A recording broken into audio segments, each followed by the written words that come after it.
I'm saying Republicans need to recognize, listen, we've got to fight with sort of enhanced creativity, with a greater fortitude. And this film is totally fearless. I mean, I had to, in a sense, apply my own doctrine, which is, listen, don't hold back. Don't worry. The FBI is going to be monitoring you. I already had my case with the Obama administration. I've been there, done that. And I think, their goal was to destroy my career. I realized that right away. I realized it's not about it's not about putting me in overnight confinement. Quite honestly, I felt like I'm like an anthropologist in Papua New Guinea. I'm going to observe the natives. I'm going to come out. I'm going to learn a whole bunch of stuff. The main thing is I cannot let them succeed. If my career goes, which is what they want, they will have shut me up. But if my career is bigger than it was before I went in, they will have lost. So I have to make supreme effort to defeat them in that core objective that they had. And I think I did. I say you're a man on a mission.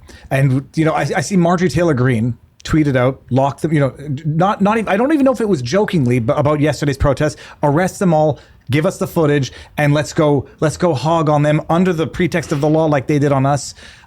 We talked about this before the show, but Douglas Mackey, Ricky Vaughn sentenced to 7 months in jail for that meme, which was an election interference scheme, according to the news.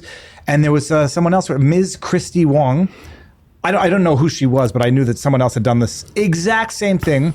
The video's still on Twitter.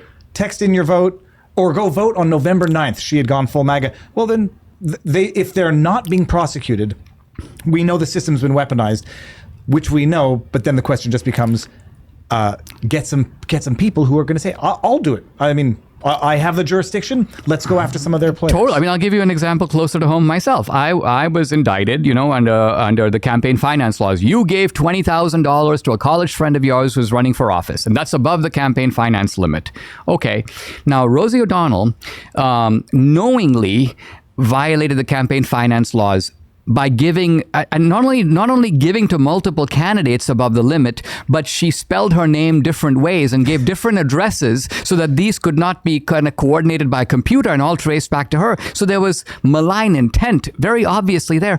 And yet again, she did it in the confidence, I will never be charged. And of course she wasn't. So these blatant double standards have become so obvious that we now just have to realize that from the police state's point of view, it's not a double standard. They're just protecting their friends and going after the people who pose a threat to the police state. Now, the other question, I'm glad I remembered it. With the police state, in this case, because you say it's a police state in growth, has not yet mastered the actual security part of it.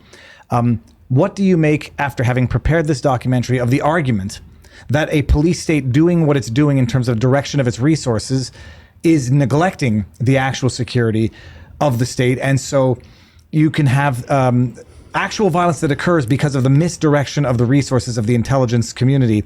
Is it an infinite resource, or do you think there's any legitimacy to that argument? Oh, no. I mean, I think, for example, look at the Hamas attack, right? It's an intelligence failure in Israel. I'll leave that to the Israelis. But it's an obvious intelligence failure for the U.S. We have massive resources devoted to these agencies. And think about it. After 9/11, they were given power to do what?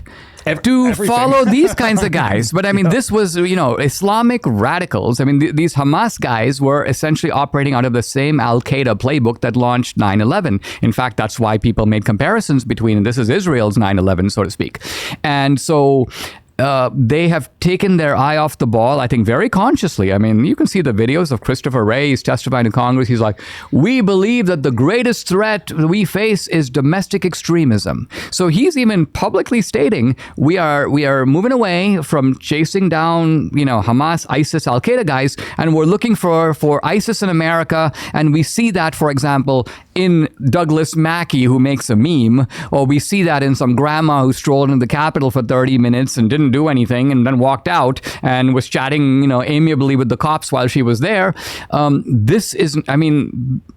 at a certain level, it's crazy.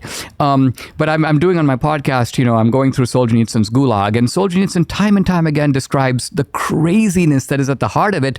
And the problem is that there's no check on the craziness, because the craziness now has enough institutional momentum that otherwise reputable people who have, are echoing it one after the other, as if like, did I hear you say that? And are you actually agreeing with that guy? And what is this? Are we in a lunatic asylum? And it's at times it feels like we are. Well, the one legal mind, Lawrence Tribe, on the internet talking about how removing Trump from the ballot is not just justified, but the correct legal theory. In fact, constitutionally required. And we're obligated to do that. To protect democracy, you got to keep him off the ballot. So this is the Orwellian doublespeak, right? Because no, Dinesh, it's not that we want to go after Trump, but no one's above the law. And you've got to just say, wait a minute, isn't Biden above the law?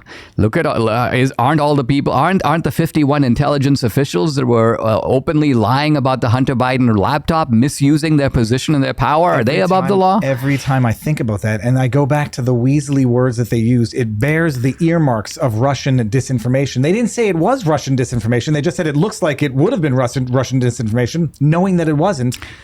Weasels.